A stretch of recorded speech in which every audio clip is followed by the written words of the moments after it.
നമസ്കാരം, ഏവർക്കും സ്കൂൾ മാസ്റ്ററിൻ്റെ പുതിയൊരു അധ്യായത്തിലേക്ക് സ്വാഗതം. നമ്മൾ SCRT സീരീസാണ് ചെയ്തുകൊണ്ടിരിക്കുന്നത്.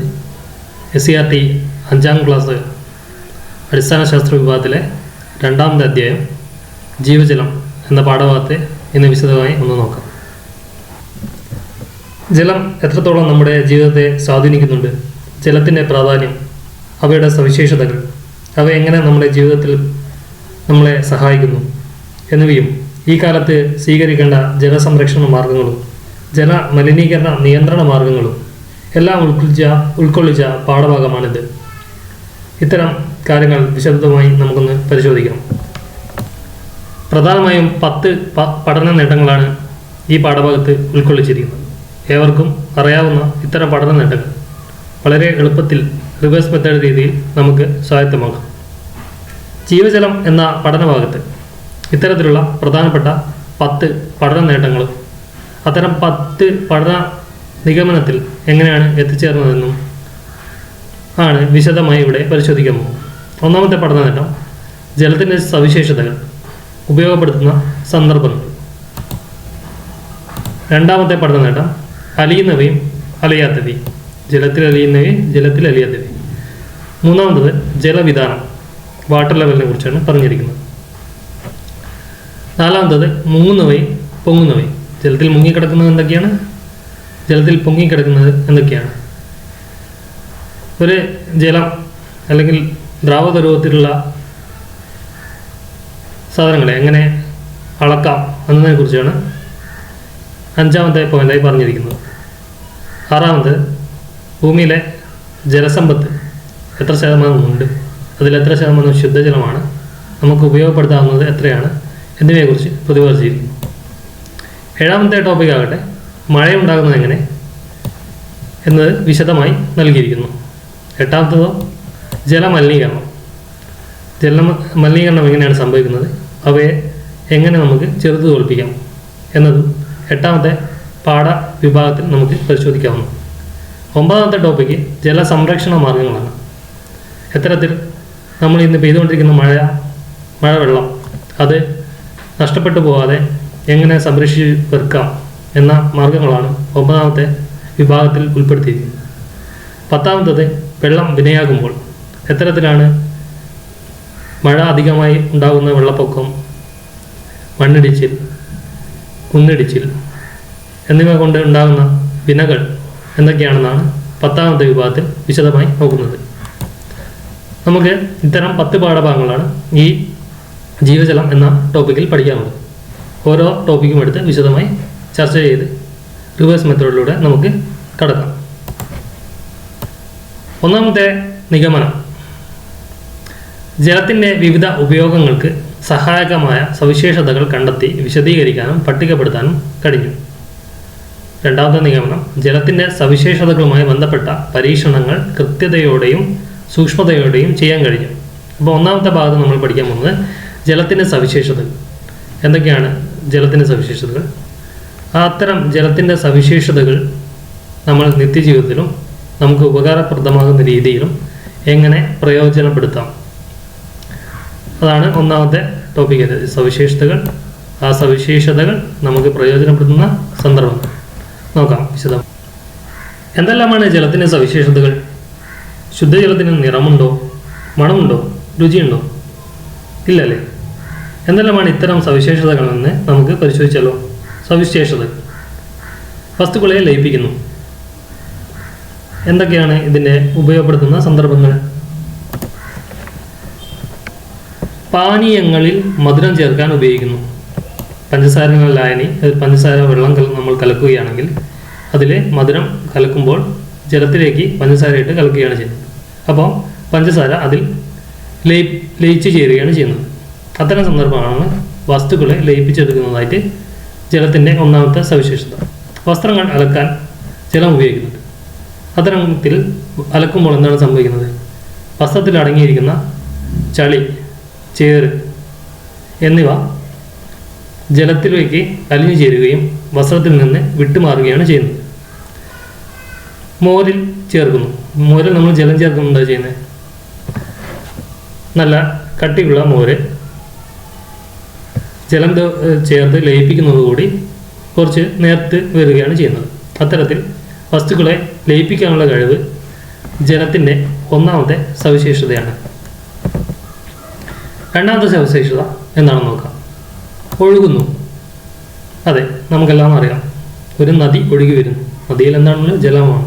അപ്പം ജലത്തിന് ഒഴുകി വരാനുള്ള കഴിവുണ്ട്. പൈപ്പിലൂടെ കൊണ്ടുപോകാൻ നമുക്ക് സാധിക്കുന്നുണ്ട്.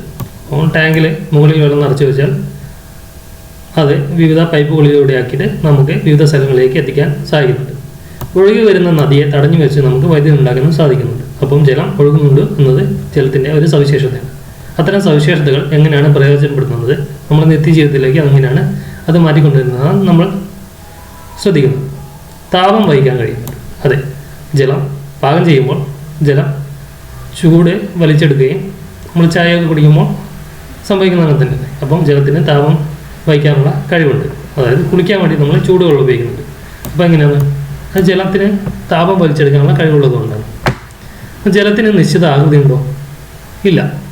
ഉൾക്കൊള്ളുന്ന പാത്രത്തിൻ്റെ ഏതാണോ ആകൃതി, ആ ആകൃതി സ്വീകരിക്കുകയാണ് ചെയ്യുന്നത്. അത് ജലത്തിൻ്റെ ഒരു സവിശേഷതയാണ്. വിവിധ ആകൃതിയിലുള്ള പാത്രങ്ങൾ ശേഖരിക്കാൻ കഴിയുന്നു. ഏത് പാത്രം എടുത്താലും ആ പാത്രത്തിൻ്റെ ആകൃതിയിലേക്ക് ജലം മാറി നിൽക്കുന്നുണ്ട്. അതാണ് നമ്മൾ ഉപയോഗിക്കുന്ന സന്ദർഭം. ഖരം, ദ്രാവകം, വാതകം എന്നീ അവസ്ഥകളിൽ സ്ഥിതി ചെയ്യുന്നു. അപ്പോൾ നമ്മൾ പുട്ടുണ്ടാക്കുന്നത് എങ്ങനെയാണ്? പുട്ടും പാനിയിൽ വെള്ളം ഒഴിച്ച് അത് ചൂടാക്കുമ്പോൾ അത് വെള്ളം ആവിയായി മാറുകയും ആ ആവി ഉപയോഗിച്ചാണ് നമ്മൾ പുട്ട് വേവിക്കാൻ ഉപയോഗിക്കുന്നത്. അപ്പോൾ നമ്മൾ ഐസ് കട്ടകൾ ഉണ്ടാക്കുന്നത് എങ്ങനെയാണ്? ജലം ഒഴിച്ച് വെച്ച് അത് തണുപ്പിച്ച് കഴിഞ്ഞാൽ ഐസ് കട്ടകളായി മാറും. ഇത്തരത്തിലുള്ള സവിശേഷതകളാണ് ജലത്തിനുള്ളത്. ഒന്നാമത്തെ സവിശേഷത വസ്തുക്കളെ ലയിപ്പിക്കുന്നു. രണ്ടാമത്തത് ഒഴുകുന്നു. മൂന്നാമത്തത് താപം വഹിക്കാൻ കഴിയുന്നു. നാലാമത്തത് നിശ്ചിത ആകൃതിയില്ല, ഉൾക്കൊള്ളുന്ന പാത്രത്തിൻ്റെ ആകൃതി സ്വീകരിക്കുന്നു. അഞ്ചാമതായി ഖരം, ദ്രാവകം, വാതകം എന്നീ അവസ്ഥകളിൽ സ്ഥിതി ചെയ്യുന്നു. ഇത്തരം സവിശേഷതകൾ എങ്ങനെയാണ് നമ്മൾ നിത്യജീവിതത്തിൽ ഉപയോഗപ്പെടുത്തുന്നതെന്ന് പരിശോധിച്ചല്ലോ. ഇതാണ് ഒന്നാമത്തെ നിഗമനം. അടുത്തത് എന്താണ് രണ്ടാമത്തെ നിഗമനം എന്ന് നോക്കാം. അലിയുന്നവയും അലിയാത്തവയും, സോലുബിൾ ആൻഡ് ഇൻസോലുബിൾ നിഗമനം നോക്കാം. കൂടുതൽ വസ്തുക്കളെ ലയിപ്പിക്കാനുള്ള ജലത്തിൻ്റെ കഴിവ് നമുക്ക് പ്രയോജനപ്പെടുത്തുന്നു എന്ന് വിശദീകരിക്കാൻ കഴിയുന്നു. ലീനം, ലായകം, ലായനി എന്നിവ വേർതിരിച്ചറിയാനും നിർവചിക്കാനും കഴിയും എന്നാണ്. ഇത്തരം നിഗമനത്തിൽ എത്തിച്ചേർന്നത് എങ്ങനെയാണെന്ന് നമുക്ക് പരിശോധിക്കാം. എല്ലാ വസ്തുക്കളും വെള്ളത്തിൽ അലിഞ്ഞു ചേരുമോ? ഇല്ല. ഒരു കല്ല് വെള്ളത്തിലിട്ടു, അതിൽ ലയിക്കുന്നില്ല. പക്ഷേ പഞ്ചസാരയാണ് ഇട്ടതെങ്കിലോ അത് ലയിക്കുന്നു. അപ്പോൾ ജലത്തിൽ ലയിക്കുന്നവയും ലയിക്കാത്തവയും എന്നീ രണ്ട് തരത്തിൽ നമുക്ക് തരംതിരിക്കാം. ലയിക്കുന്നവ സോലുബിൾ എന്നും ലയിക്കാത്തവ ഇൻസോലുബിൾ എന്നും ഇവിടെ വേർതിരിക്കാൻ പറ്റുമല്ലോ. ഹസീബിൻ്റെയും ആനന്ദിൻ്റെയും പരീക്ഷണത്തിലൂടെയാണ് ഈ വസ്തുത നിങ്ങളെ SCERT ടെക്സ്റ്റ് ബുക്ക് പരിചയപ്പെടുന്നത്. ഹസീബ്: ഞാൻ ഒരു ഗ്ലാസ്സിലെ വെള്ളത്തിലിട്ട പഞ്ചസാര കാണുന്നില്ല. ആനന്ദ് പറയുകയാണ്: ഞാൻ ഗ്ലാസ്സിലെ വെള്ളത്തിലിട്ട മണൽ അതുപോലെ നിൽക്കുന്നു. അപ്പോൾ ഹസീബിൻ്റെ പഞ്ചസാര ജലത്തിൽ ലയിച്ചു ചേരുകയും എന്നാൽ ആനന്ദ് ഗ്ലാസ്സിലിട്ട മണൽ അതുപോലെ തന്നെ നിൽക്കുകയും ചെയ്യുന്നു. അപ്പോൾ ജലത്തിൽ ലയിക്കുന്നവ ലയിക്കാത്തവ എന്നിങ്ങനെ രണ്ട് തരത്തിൽ നമുക്ക് വർഗീകരിക്കാൻ കഴിയും. ജലത്തിൽ ലയിക്കുന്നവയ്ക്ക് ഉദാഹരണങ്ങളാണ് ഇവിടെ നൽകിയിരിക്കുന്നത്. പഞ്ചസാര, സോപ്പ്, ഉപ്പ്, പൊട്ടാസ്യം പെർമാംഗനേറ്റ്, തുരിശ്. ലയിക്കാത്തവയായിട്ട് മണ്ണെണ്ണ, വെളിച്ചെണ്ണ, മണൽ എന്നിങ്ങനെ തരംതിരിക്കാം. അപ്പോൾ ഇവയെല്ലാം ടെക്സ്റ്റ് ബുക്കിൽ തന്ന ഉദാഹരണങ്ങളാണ്, വർഗീകരിക്കാൻ വേണ്ടി തന്നതാണ്. ഇതേ വിഭാഗത്തിൽ തന്ന അടുത്ത നിഗമനമായിരുന്നു ലീനം, ലായകം, ലായനി എന്നിവ വേർതിരിച്ചറിയാനും നിർവചിക്കാനും കഴിഞ്ഞു. എന്താണ് ലീനം എന്ന് നോക്കാം. ലയിക്കുന്ന വസ്തുവിനെ ലീനമെന്ന്. അപ്പോൾ ലായകം എന്തായിരിക്കും? എന്തിലാണോ ലയിക്കുന്നത് അത് ലായകമെന്നും.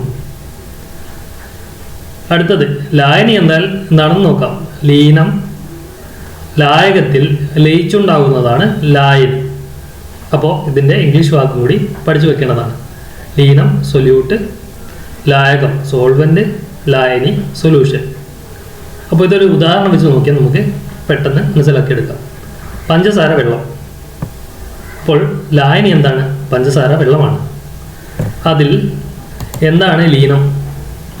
ലയിക്കുന്ന വസ്തുവാണ് ലീനം. അപ്പോൾ വെള്ളത്തിലാണ് പഞ്ചസാര ലയിക്കുന്നത്. അപ്പോൾ ലയിക്കുന്ന വസ്തു പഞ്ചസാരയും എന്തിലാണോ ലയിക്കുന്നത് അത് ലായകമാണ്. ജലത്തിലാണല്ലോ, വെള്ളത്തിലാണല്ലോ പഞ്ചസാര കലക്കുന്നത്.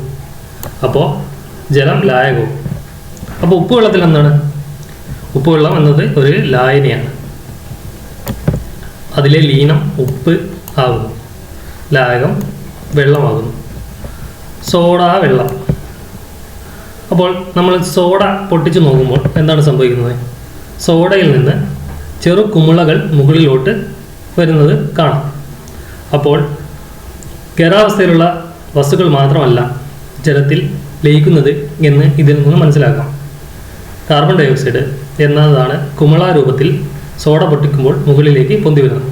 കാർബൺ ഡൈ ഓക്സൈഡ് ഒരു വാതകമാണല്ലോ, അതും നമുക്ക് ജലത്തിൽ ലയിപ്പിക്കാൻ പറ്റുന്നുണ്ട്. അപ്പോൾ ഇതിലെ ലീനം കാർബൺ ഡൈ ഓക്സൈഡ് ആണ്. ലായകം വെള്ളമാണ്, ലായനി സോഡ വെള്ളമാണ്. അടുത്തത് പൊട്ടാസ്യം പെർമാംഗനേറ്റ് ലായനി. പൊട്ടാസ്യം പെർമാംഗനേറ്റ് ലായനിയിലെ ലീനം പൊട്ടാസ്യം പെർമാംഗനേറ്റും ലായകം വെള്ളവുമാണ്. തുരിശ് ലായനി. തുരിശ് ലായനിയിലെ ലീനം തുരിശും ലായകം വെള്ളവും ആകുന്നു. അടുത്തതിലേക്ക് പോവാം. സാർവലായകം. നിഗമനത്തിൽ പ്രതിപാദിച്ചതുപോലെ ജലം ഒരു സാർവലായകം എന്ന് അറിയപ്പെടാൻ കാരണം എന്താണെന്ന് പരിശോധിക്കാം. ഇവിടെ പ്രധാനമായും കുറേ ലീനങ്ങൾ തന്നിട്ടുണ്ട്. അവ നമുക്ക് ലായകങ്ങളായ ജലം, അതായത് വെള്ളം, വെളിച്ചെണ്ണ, മണ്ണെണ്ണ എന്നിവയിലേക്ക് ലയിപ്പിച്ച് നോക്കാം. ഏതിലാണ് ഈ ലീനങ്ങളിൽ പെട്ടവ കൂടുതലായിട്ട് ലയിച്ചു ചേരുന്നത് എന്ന് നോക്കാം. വെള്ളമാണ് ഒന്നാമത്തെ ലായകം. അതിൽ നമ്മൾ ലീനമായ പഞ്ചസാര ലയിപ്പിച്ച് നോക്കാം, അത് ലയിക്കുന്നുണ്ട്. ഉപ്പ് ലയിപ്പിച്ച് നോക്കുക, അതും ലയിക്കുന്നുണ്ട്. തുരിശ് ലയിപ്പിച്ച് നോക്കുക, ലയിക്കുന്നുണ്ട്. ശർക്കര ലയിക്കും, കൽക്കണ്ടം ലയിക്കുന്നുണ്ട്. പൊട്ടാസ്യം പെർമാംഗനേറ്റ്, ഇത്തരത്തിലുള്ള ഒരുവിധപ്പെട്ട എല്ലാ ലീനങ്ങളും ലായകമായ ജലത്തിൽ ലയിച്ചു ചേരുന്നു. നോക്കാം. അടുത്തത് വെളിച്ചെണ്ണ. വെളിച്ചെണ്ണയിൽ പഞ്ചസാര എന്ന ലീനം നമ്മൾ ലയിപ്പിക്കാൻ നോക്കി, സാധിക്കുന്നില്ല. ഉപ്പ് എന്ന ലീനം ലയിപ്പിക്കാൻ നോക്കി, സാധിക്കുന്നില്ല. തുരിശ് ലയിപ്പിക്കാൻ നോക്കി, സാധിക്കുന്നില്ല. ശർക്കരയോ സാധിക്കുന്നില്ല. കൽക്കണ്ടമോ സാധിക്കുന്നില്ല, അതായത് ലയിക്കുന്നില്ല.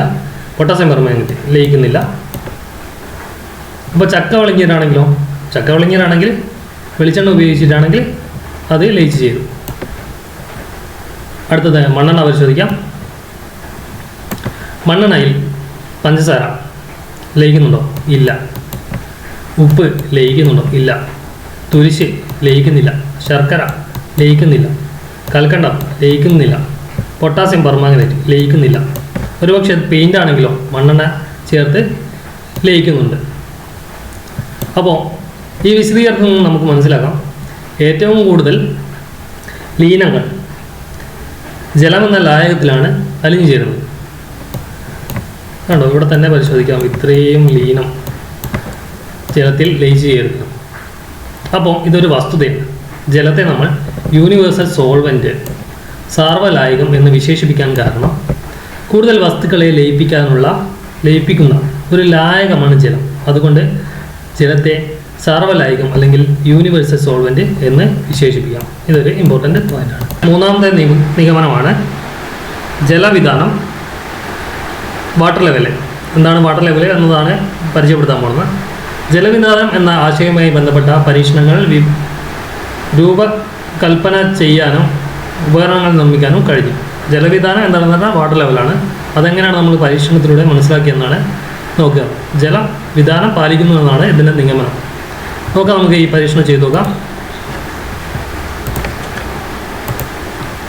ഈ പരീക്ഷണത്തിന് പ്രധാനമായിട്ടും ആവശ്യം 2 കുപ്പികൾ എടുക്കുക. ഈ കുപ്പികളുടെ മുകൾ ഭാഗം വെട്ടിമാറ്റാം. 2 കുപ്പികൾ മുകൾ ഭാഗം വെട്ടിമാറ്റി അതിനുശേഷം ഇത് തുറന്ന ഭാഗമായല്ലോ. അടിഭാഗത്ത് ഒരു മേസൺ പൈപ്പ്, അതായത് നമ്മളെ ചെത്ത് കെട്ട് തൊഴിലാളികളൊക്കെ ഉപയോഗിക്കുന്ന ഒരു വെള്ള കളറുള്ള പൈപ്പാണത്. ആ പൈപ്പ് ഈ 2 ഇവിടെ ഒരു ധാരവിടുക, ഇവിടെ ഒരു ധാരവിടുക. ആ ധാരത്തിലൂടെ കടത്തി വെച്ച് വെള്ളം പുറത്തു പോകാത്ത രീതിയിൽ നമുക്ക് ഒട്ടിച്ച് ചേർക്കാം. അപ്പോൾ ഈ 2 കുപ്പികളും തമ്മിൽ പരസ്പരം ബന്ധമുള്ളതായി. 2 കുപ്പികളിലും നമുക്ക് ജലം നിറയ്ക്കാം. അപ്പോൾ നിറച്ചുകൊണ്ടിരിക്കുമ്പോൾ എന്താ സംഭവിക്കുന്നത്?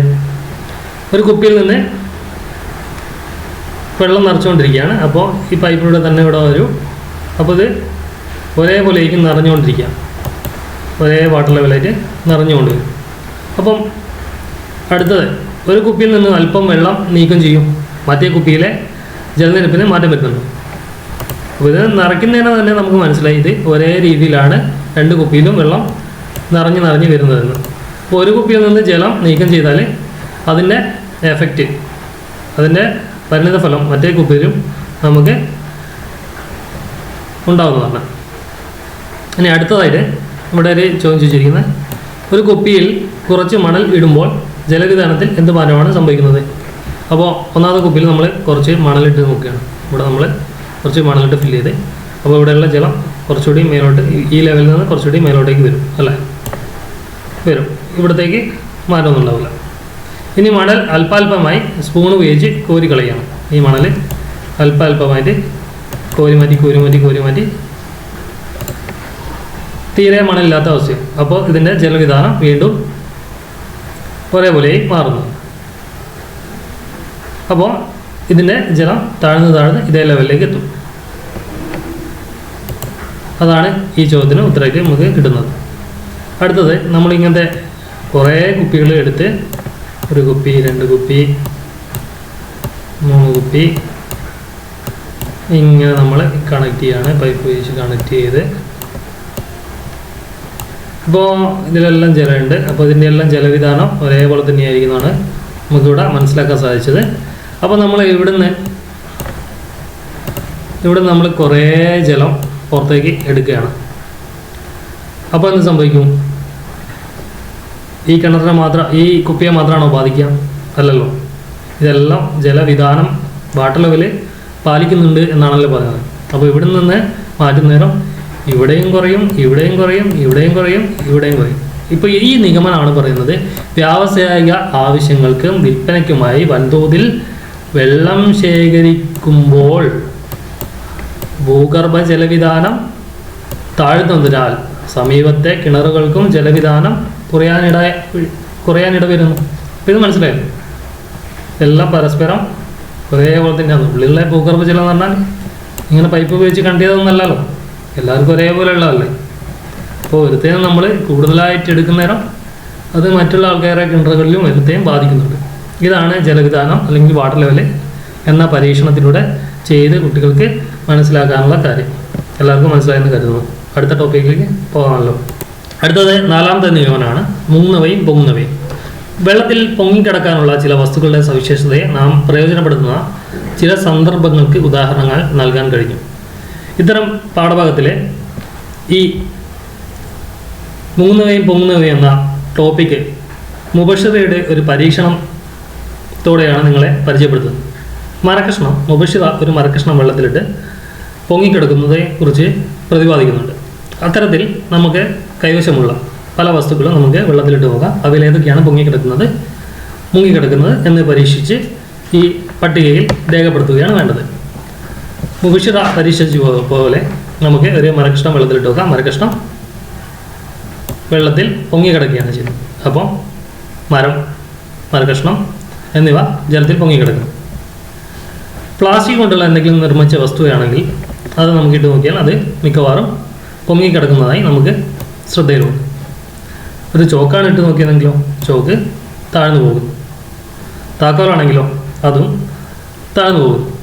അപ്പോൾ ജലത്തിൽ മുങ്ങിക്കിടക്കുന്നവ, പൊങ്ങിക്കിടക്കുന്നവ എന്നിങ്ങനെ നമുക്ക് 2 രീതിയിൽ തരംതിരിക്കാം. അവയെ നിത്യജീവിതത്തിൽ നമുക്ക് പല ഉപകാരങ്ങൾക്കും ഉപയോഗപ്പെടുത്താവുന്നു. ഒരു ഉദാഹരണമാണ്, നമ്മൾ മരം കൊണ്ടൊരു തോണി നിർമ്മിച്ചു. കാരണം എന്താണ്? നമ്മുടെ ഉള്ളിലുള്ള അറിവാണ് മരം ജലത്തിൽ പൊങ്ങിക്കിടക്കുകയാണ് ചെയ്തത്. അപ്പം നമുക്ക് തോണി ഉണ്ടാക്കിയാൽ ജലത്തിലൂടെ സഞ്ചരിക്കാൻ സാധിക്കും. ഇത്തരത്തിലുള്ള അറിവുകളാണ് നമ്മൾ മുങ്ങുകയും പൊങ്ങുകയും എന്ന ടോപ്പിക്കിലൂടെ സ്വായത്തമാക്കിയത്. അടുത്തത് 5ാമത്തെ നിഗമനം, ഭൂമിയിൽ ശുദ്ധജലത്തിൻ്റെ അളവ് പരിമിതമാണെന്ന് തിരിച്ചറിഞ്ഞ് വിശദീകരിക്കാൻ കഴിഞ്ഞു. ഭൂഗോള മാതൃക നോക്കൂ. ഇതാണ് ഭൂഗോള മാതൃക. ഭൂമിയുടെ അധിക ഭാഗവും സമുദ്രമാണ് അല്ലേ. ഈ നീല നിറത്തിൽ കാണപ്പെടുന്നത് നീല നിറത്തിൽ കാണപ്പെടുന്നത് സമുദ്രമല്ലേ, അപ്പോൾ ഈ വെള്ള നിറത്തിലുള്ളതാണ് കര. അപ്പോൾ നമുക്കൊന്ന് മനസ്സിലാക്കാം, ഭൂമിയുടെ ഭാഗം മാത്രമേ ആരുള്ളൂ, കരയുള്ളൂ. അപ്പം ഒരു ഭാഗം കരയും അതിൻ്റെ ഇരട്ടി കടൽ ഭാഗമാണുള്ളത്. അതായത് കരയുടെ ഇരട്ടി ഭാഗം കടലാണ്. ഭൂമിയിലുള്ള ജലത്തിൻ്റെ ഭൂരിഭാഗവും സമുദ്രമാണെന്ന് നമുക്ക് മനസ്സിലായല്ലോ. സമുദ്രത്തിൽ ഉപ്പിൻ്റെ അളവ് കൂടുതലാണ് അപ്പം സാധാരണ നിത്യജീവിത ഉപയോഗങ്ങൾക്കൊന്നും ഈ സമുദ്രജലം നമുക്ക് ഉപയോഗിക്കാൻ കഴിയുന്നില്ല.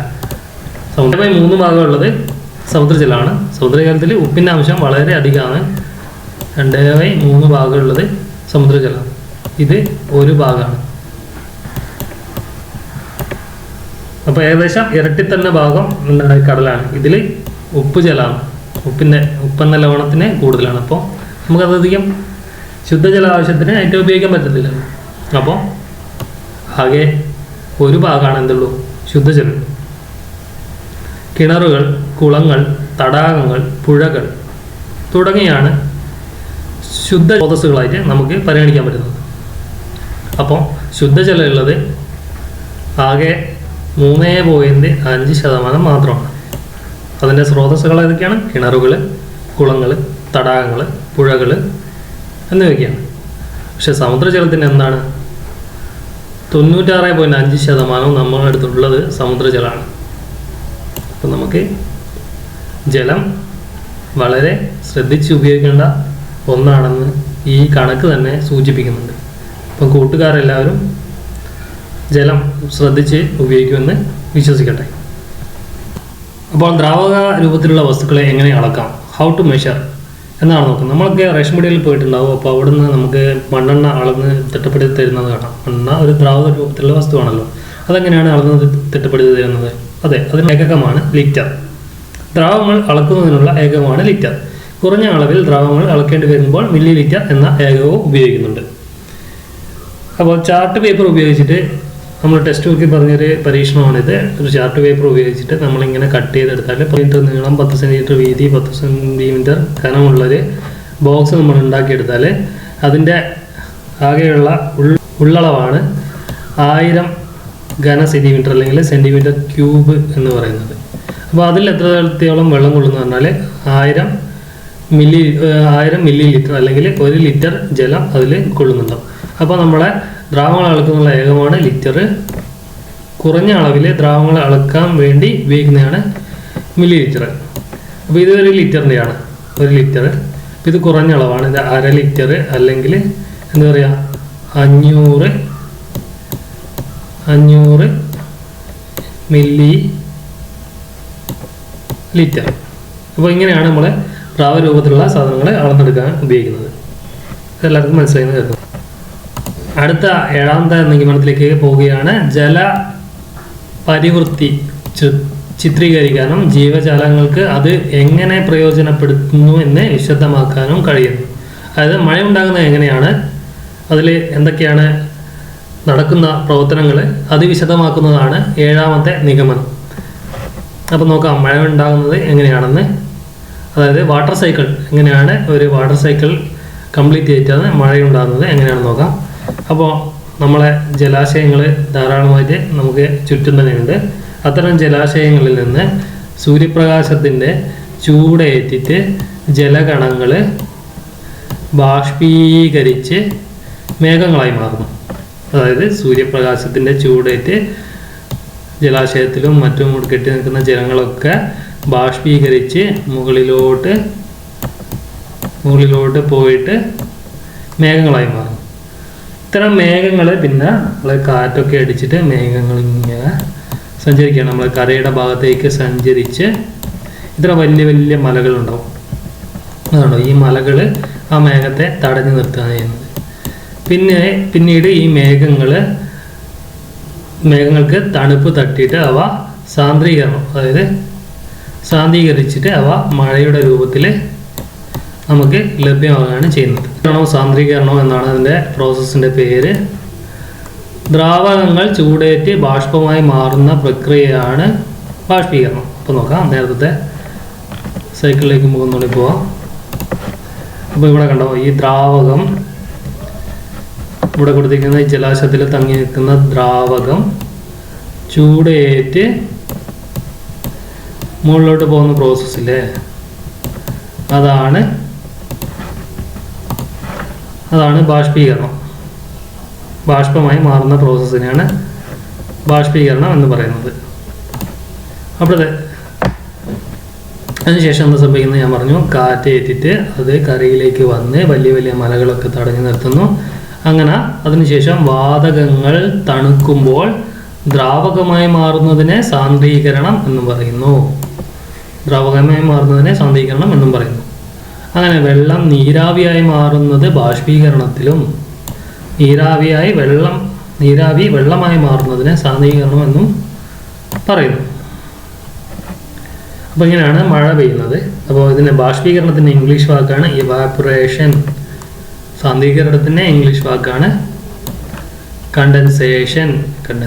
അപ്പോൾ ഇത് രണ്ടും മനസ്സിലായി. എങ്ങനെയാണ് മഴയുണ്ടാകുന്നതെന്ന് എല്ലാവർക്കും ക്ലിയർ ആയെന്ന് കരുതട്ടെ. അടുത്ത ഇന്ന് നമ്മൾ നേരിട്ടുകൊണ്ടിരിക്കുന്ന ഏറ്റവും വലിയ പ്രശ്നമാണ് ജലമലിനീകരണം. ജലമലിനീകരണത്തെക്കുറിച്ചാണ് അടുത്ത 8ാമത്തെ പോയിന്റ്. പരിസരത്തെ ശുദ്ധജല സ്രോതസ്സുകൾ മലിനീകരണമാവുന്ന സാഹചര്യങ്ങൾ കണ്ടെത്താനും ജലസംരക്ഷണ മാർഗങ്ങൾ നിർദ്ദേശിക്കാനും പ്രാവർത്തികമാക്കാനും കഴിയുന്നു. എന്തൊക്കെയാണ് പ്രധാനമായിട്ടും ഈ മലിനീകരണത്തിലേക്ക് നയിക്കുന്നത് എന്ന് നമുക്ക് പരിശോധിക്കാം.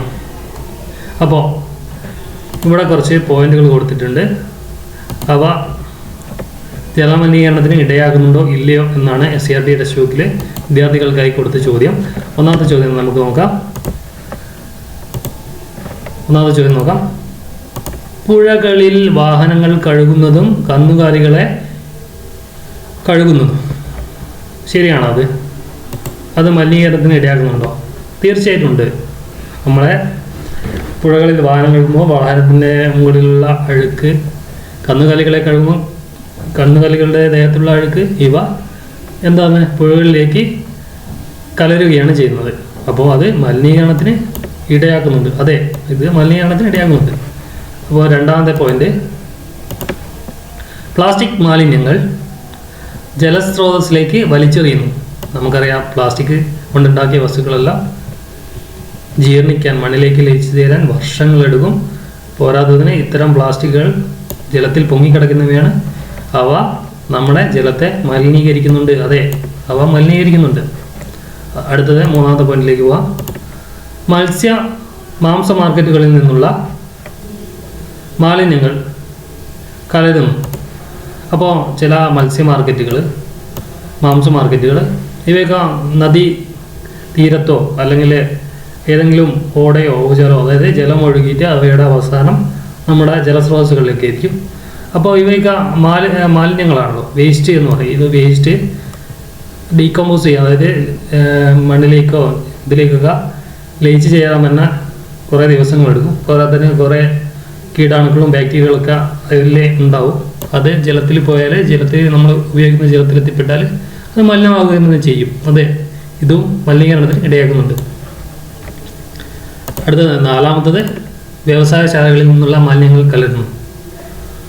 അതെ, തീർച്ചയായും ഇവിടെ നടന്നുകൊണ്ടിരിക്കുന്നൊരു പ്രതിഭാസം തന്നെയാണിത്. ധാരാളം വ്യവസായശാലകൾ അവയുടെ വേസ്റ്റ് ഒരു കുഴൽ വഴിയോ പൈപ്പ് വഴിയൊക്കെ പുഴയിലേക്ക് തള്ളുന്നു. ആ പുഴയിലെ മത്സ്യ സമ്പത്തുകൾക്ക് വലിയ തോതിൽ അത് ബാധിക്കുന്നുണ്ട്. അപ്പോൾ ഇത് ശരിയാണ്, ഇവിടെ ഇപ്പം നടന്നുകൊണ്ടിരിക്കുന്നതാണ്. ഇത് കുറയ്ക്കേണ്ട ആവശ്യമുണ്ട്. ഇതും ഒരു പ്രധാന കാരണമാണ് മലിനമാക്കാൻ.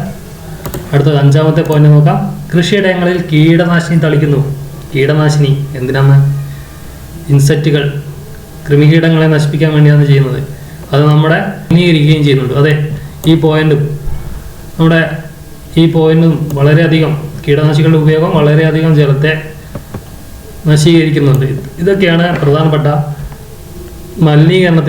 ജലമലിനീകരണത്തിലേക്ക് നയിക്കുന്ന പോയിന്റുകൾ. അപ്പോൾ ഇത്തരം പോയിന്റുകൾ കൂട്ടുകാർക്ക് മനസ്സിലായെന്ന് കരുതട്ടെ. പാഠത്തിൻ്റെ അടുത്ത ഭാഗം ജലസംരക്ഷണ മാർഗങ്ങളാണ്.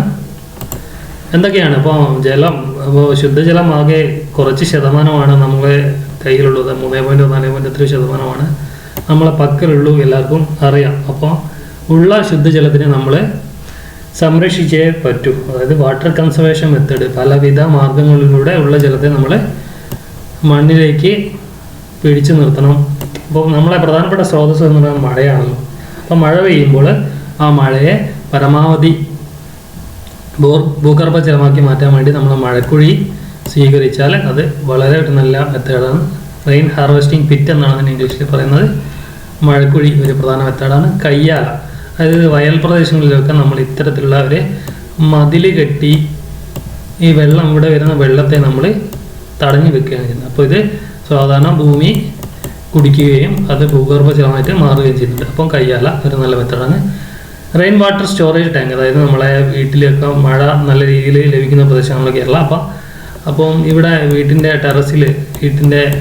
ടെറസിൽ പെയ്യുന്ന മഴ വെള്ളം നമ്മൾ ചെറിയ പൈപ്പുകളിലൂടെ ആക്കിയിട്ട് ഈ മഴവെള്ള സംഭരണിയിലേക്ക് ശേഖരിക്കും. ഇത് പിന്നീട് ഭൂമിയുടെ അടിയിലേക്ക് ഭൂഗർഭ ജലമായിട്ട് മാറുകയും ചെയ്യും. Rain water into well, അതായത് കിണർ റീചാർജിങ് മെത്തേഡൊക്കെയാണ് ഇത് പുതിയ മെത്തേഡാണ്. അപ്പോൾ ഇവിടെ നമ്മൾ വീട്ടിൻ്റെ ടെറസിൽ പെയ്യുന്ന മഴ വെള്ളം ഈ ഒരു പൈപ്പിലേക്ക് എത്തി ഇവിടുന്ന് ഫിൽട്ടർ ചെയ്യുകയാണ്, അത് ശുദ്ധീകരിക്കുകയാണ്. നമ്മുടെ ഓർഗാനിക് ഹരിത മെത്തേഡ് വഴി തന്നെ ഇത് ശുദ്ധീകരിച്ച് അത് നേരെ നമ്മൾ കിണറ്റിലേക്ക് റീഫിൽ ചെയ്യുകയാണ് ചെയ്യുന്നത്. അപ്പോൾ കിണർ റീഫില്ലിംഗ് മെത്തേഡാണിത്. ഇത് വളരെ നല്ല മെത്തേഡാണ്. അടുത്തത് തട്ടായി ചരിഞ്ഞ ഭൂമി രൂപാന്തരം പ്രാപിപ്പിക്കുകയാണ് ചെയ്യുന്നത്. അപ്പോൾ തട്ടായി തിരിക്കുന്നതോടനുബന്ധിച്ച് തന്നെ നമ്മളെ മഴവെള്ളം ഒറ്റയടിക്ക് ഇങ്ങനെ കുത്തി ഒഴിച്ച് കടലിലേക്ക് എത്തിപ്പെടാനുള്ള സാധ്യത കുറയാണ്.